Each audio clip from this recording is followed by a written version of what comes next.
Pouvreau-Monti, je le disais, vous êtes directeur de l'Observatoire de l'immigration et de la démographie. Le profil du terroriste, on va le voir, révèle en fait toutes les failles en matière d'immigration, puisqu'il arrive en 2014 sur l'État français illégalement, et puis il aura fallu attendre finalement qu'il soit condamné pour apologie du terrorisme, pour qu'il soit dans les radars des services des renseignements et de la justice. Ça veut dire quoi aujourd'hui en France? C'est-à-dire que les immigrés qui arrivent illégalement, au fond, peuvent se maintenir sur le territoire français sans aucun problème. Oui, très clairement. C'est-à-dire qu'aujourd'hui, le ministère de l'Intérieur estime qu'on a en France une population d'étrangers en situation irrégulière comprise entre 600 000 et 900 000 personnes. On émet chaque année un peu moins de 150 000 OQTF et on place en rétention administrative quelques milliers de personnes seulement. Il y a différentes raisons à ça. L'une d'entre elles, c'est le nombre de places très restreint qu'on a dans nos centres de rétention. C'est-à-dire qu'aujourd'hui, on a 2000 places. Le ministère ambitionne d'aller jusqu'à 3000 en 2027. Versus une population de 600 000, 900 000 clandestins, 150 000 OQTF, on comprend évidemment la disproportion. Mais c'est vrai que ce cas absolument dramatique, il reflète toutes les difficultés qui pèsent aujourd'hui sur la chaîne de l'éloignement, de l'expulsion des étrangers en situation irrégulière. Et ce monsieur, il est assez caractéristique parce que c'est un ressortissant algérien. Aujourd'hui, les Algériens, à eux seuls, compte pour un tiers des étrangers qui sont retenus en métropole dans les centres de rétention administrative. Il a été condamné, on l'a dit. Aujourd'hui, dans les centres de rétention administrative, 90% des profils sont connus pour des troubles à l'ordre public. Donc finalement, c'est la quintessence de cette politique et des difficultés auxquelles elle est confrontée. Autre faille, et vous l'évoquiez, de cette gestion migratoire, c'est les problèmes relationnels avec l'Algérie, puisque cet individu, 10 fois l'Algérie l'a refusé. C'est-à-dire qu'aujourd'hui, c'est ça la réalité ? C'est absolument ça, et ça relève d'une mauvaise foi complète, parce que pour rappeler en quelques mots ce qu'est un laissez-passer consulaire, c'est simplement un État qui concède qu'une personne est un ressortissant de son pays, et donc lui donne ce document parce qu'il a perdu son passeport, ce qui arrive assez souvent dans ces cas-là étonnamment, et l'autorise ainsi à rentrer sur le territoire du pays en le reconnaissant comme l'un de ses ressortissants. Dans ce cas précis, il n'y a aucun doute, c'est évidemment un ressortissant algérien. Mais l'Algérie a traîné en longueur, effectivement, plus de 10 demandes de laissez-passer consulaires laissées sans réponse. Aujourd'hui, on a une durée de rétention en France limitée à 90 jours, sachant que le droit européen nous permet d'aller jusqu'à 18 mois en la matière. Donc, si vous voulez, c'est aussi l'une des questions qui vont se poser de manière assez immédiate. Et donc, au bout des 90 jours, effectivement, quand on n'a pas le laissez-passer consulaire, on ne peut pas garder ces personnes en rétention. Et cette question de l'absence de coopération migratoire de l'Algérie, elle vaut dans ce cas, mais elle vaut évidemment dans nos rapports migratoires globaux avec ce pays. C'est-à-dire qu'il y a aujourd'hui en France 650 000 Algériens bénéficiaires d'un titre de séjour en cours de validité. C'est la première nationalité et de loin. L'an dernier, la France a accordé 250 000 visas à des Algériens. C'est 20% de plus que l'année précédente. Il y a évidemment des dispositions favorables dont bénéficient les Algériens. On aura l'occasion d'en reparler, mais c'est le cœur de la question de l'accord franco-algérien de 1968. Autant de facilités unilatérales qui ne sont aujourd'hui payées d'aucun retour en termes de coopération. Justement, Nicolas Pouvreau-Monti, on a entendu Bruno Retailleau dire hier terminé d'être gentil avec l'Algérie, maintenant il va falloir être ferme. Mais est-ce qu'on a des leviers très concrets aujourd'hui que nous pourrions actionner éventuellement du jour au lendemain en disant non, stop, maintenant on arrête de se faire marcher dessus et on va mettre telle mesure très concrète en place? On pourrait savoir faire? On sait faire? On a absolument des leviers. La question qui se pose hélas du côté du ministre de l'Intérieur, c'est que tous ces leviers ne sont pas à Beauvau. Typiquement, on évoquait la question de l'accord franco-algérien. C'est un traité international. Un traité international, quand on le signe, on le respecte, mais on peut aussi le dénoncer de manière libre et souveraine. C'est un acte du président de la République et en la matière, on ne fera pas sans le chef de l'État. Sur la question des visas, il y a effectivement une marge de manœuvre du ministère de l'Intérieur, mais il y a aussi un rôle du ministère des Affaires étrangères. Et on sait que sur cette question, il y a souvent une différence de doctrine historiquement entre Beauvau, qui est très porté sur les questions d'ordre public et de sécurité, et le Quai d'Orsay, qui voit la relation diplomatique plus globale avec l'Algérie.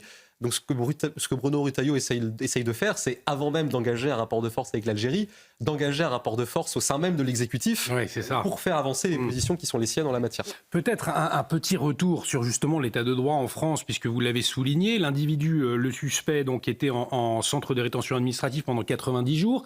Les services français demandent à ce qu'il soit prolongé de 30 jours. La Cour d'appel de Paris refuse. Cela montre aussi qu'en matière d'immigration, il y a un problème lié aussi à l'état de droit. Aujourd'hui en France, c'est une vraie question. C'est-à-dire que les libertés individuelles semblent être plus importantes que la sécurité des citoyens, finalement. Oui, absolument. Alors, c'est le résultat de décennies de jurisprudence consolidées les unes sur les autres. Donc les jurisprudences, c'est simplement des décisions de juges qui interprètent, en l'occurrence bien souvent, des traités internationaux, des traités européens, la Convention européenne des droits de l'homme, dans un sens de plus en plus asymétrique, si je puis dire. C'est-à-dire qu'il y a d'une part l'intérêt de la société, la sécurité publique, et d'autre part les droits individuels des étrangers, y compris délinquants, y compris en situation irrégulière.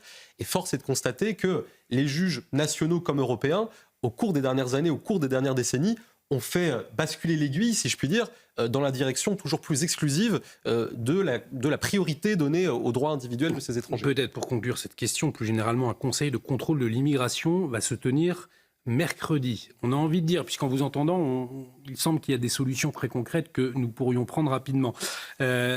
Finalement, encore une réunion, est-ce que cela sert encore à quelque chose aujourd'hui? Je pense que beaucoup de téléspectateurs en doutent. Ça peut être éventuellement l'occasion pour le gouvernement de s'accorder sur une doctrine, notamment dans la question de nos rapports avec l'Algérie. C'est-à-dire que, vous voyez, typiquement, parmi les choses les plus immédiates qu'on peut faire pour engager un rapport de force, depuis 2007, les titulaires algériens de passeports diplomatiques sont dispensés de visa pour entrer en France. C'est une facilité unilatérale qui leur a été accordée. Enfin, plutôt bilatérale, parce que les diplomates français, en théorie, peuvent en bénéficier. En pratique, ils se rendent moins souvent en Algérie. Ça, c'est typiquement le genre de choses qui peut se dénoncer par un simple échange de lettres. Simplement, il faut que le Quai d'Orsay le fasse et il faut que l'ensemble du gouvernement soit prêt à endosser politiquement ce qui pourrait être, par exemple, l'une des étapes d'un rapport de force. Donc si cette réunion peut être l'occasion de se mettre d'accord sur ces premières étapes, ça ne sera pas perdu. Vous restez avec nous parce qu'on va évoquer les vendeurs à la sauvette dans un instant. Alors il ne s'agit pas de terrorisme, mais là aussi on voit que c'est une problématique très claire liée à l'immigration et aujourd'hui ce sont nos policiers qui se font viser par ces vendeurs à la sauvette. On va voir ces images absolument hallucinantes dans un instant. Mais avant, on voit que dans cette situation où finalement tout le pays devrait être uni pour dénoncer cet attentat terroriste et tout le pays devrait être uni pour réfléchir finalement aux solutions à apporter, eh bien on voit qu'en France, il y a des élus qui jouent contre leur camp. C'est les élus de la France insoumise notamment. Et Manon Aubry, écoutez ce qu'elle a déclaré ce matin et puis vous réagirez ensuite.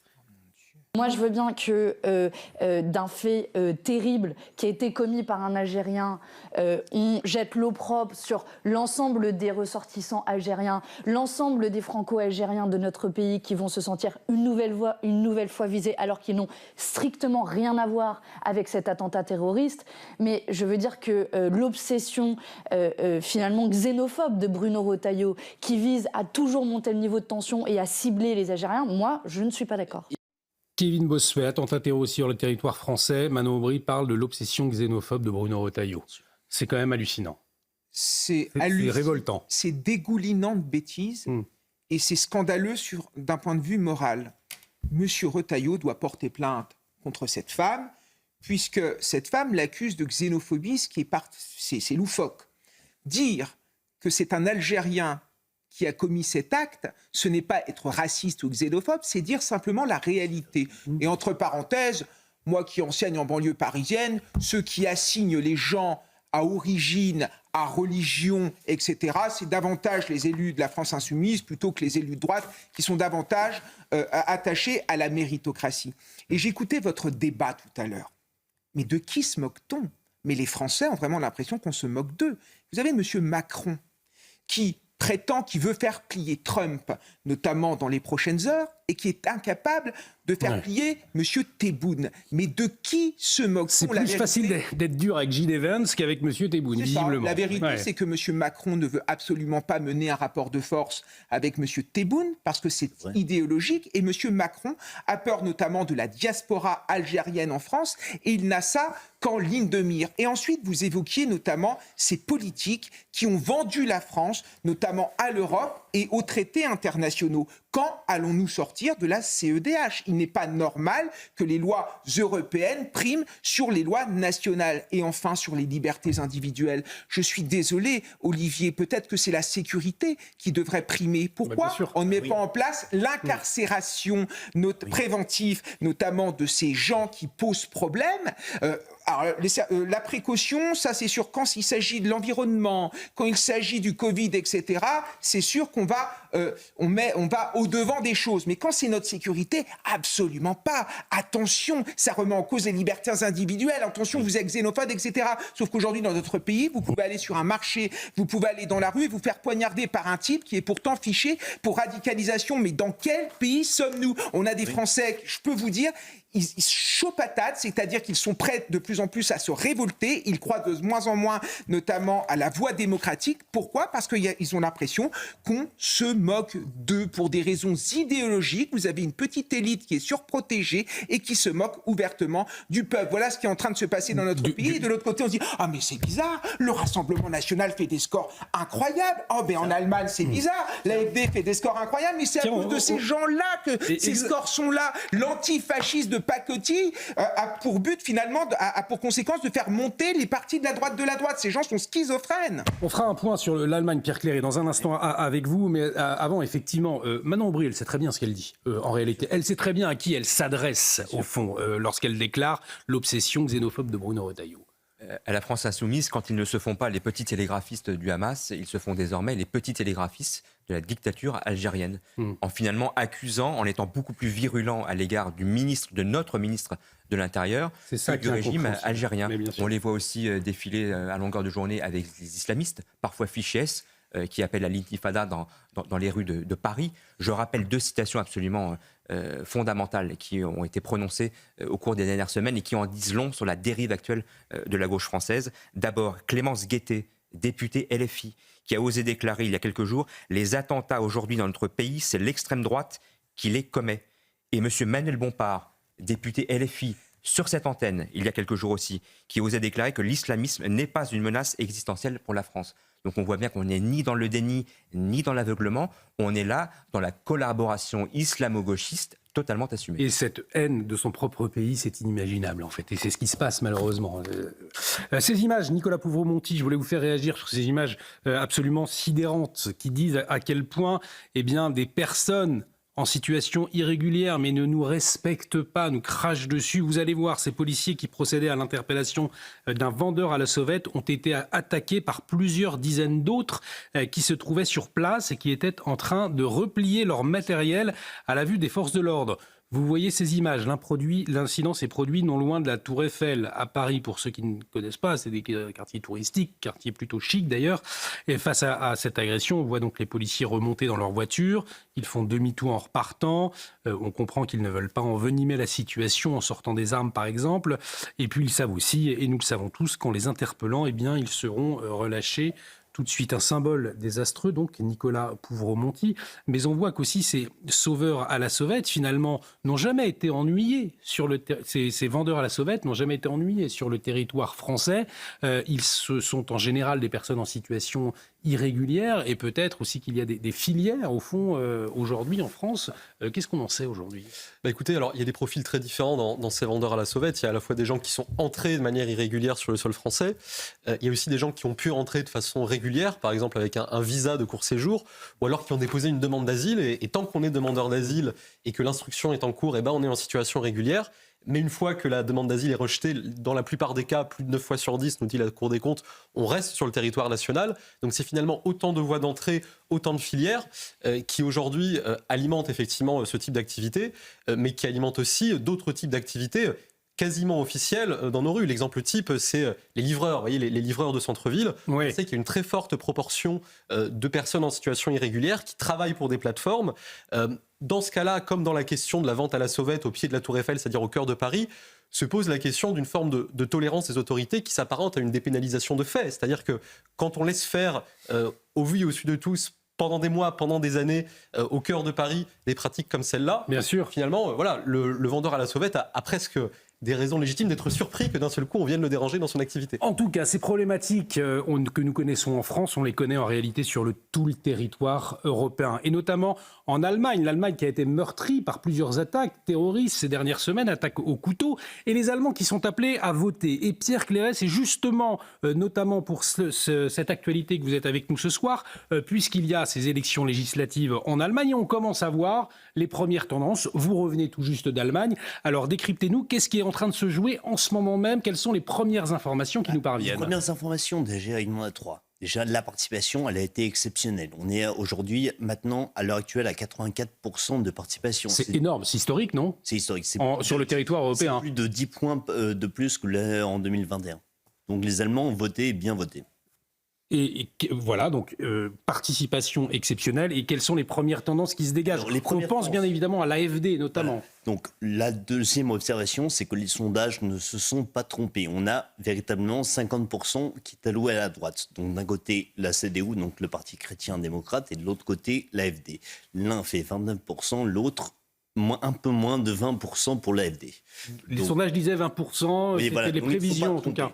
Mais bien souvent, en Allemagne, ils ne se trompent pas. Le problème, c'est qu'aujourd'hui, maintenant, on a des projections en termes de sièges, mais ce n'est pas fiable. Pourquoi? Parce qu'en fait, on a deux partis, les libéraux et le BSW, qui est un parti d'extrême gauche populiste pro-Russie, qui sont en fait entre 4,7% et 4,9%. Donc s'ils arrivaient à passer au-dessus des 5%, ils entreraient au Parlement. Et dans ces cas-là, ça voudrait dire que les grands partis qui sont la CDU et l'AfD auraient moins de sièges. Donc il faut attendre pour savoir. Mais dans tous les cas, ce que je peux dire, c'est que l'Allemagne est à droite et ingouvernable. Et ça, Nicolas Pouvremonti, c'est aussi révélateur, c'est-à-dire sur cette question migratoire. On imagine bien que si l'Allemagne a voté à droite ce soir, c'est aussi parce qu'il y a ces problématiques de désordre migratoire qui touchent au fond tout le territoire européen et pas seulement la France. Très clairement, et de ce point de vue-là, l'Allemagne a été à l'avant-garde du phénomène au cours de la décennie écoulée. C'est-à-dire que sur une période de 10 ans, 2013-2023, l'Allemagne a reçu 2,6 millions de demandeurs d'asile sur son sol. C'est un tiers du total des demandeurs d'asile reçus au niveau européen. Sachant qu'au niveau européen, donc, il y a quand même eu 8 millions de demandeurs d'asile en une décennie. Vous voyez, c'est comme si l'Union européenne avait accueilli un nouvel État membre entièrement composé de demandeurs d'asile, qui serait le 15e par la taille de sa population.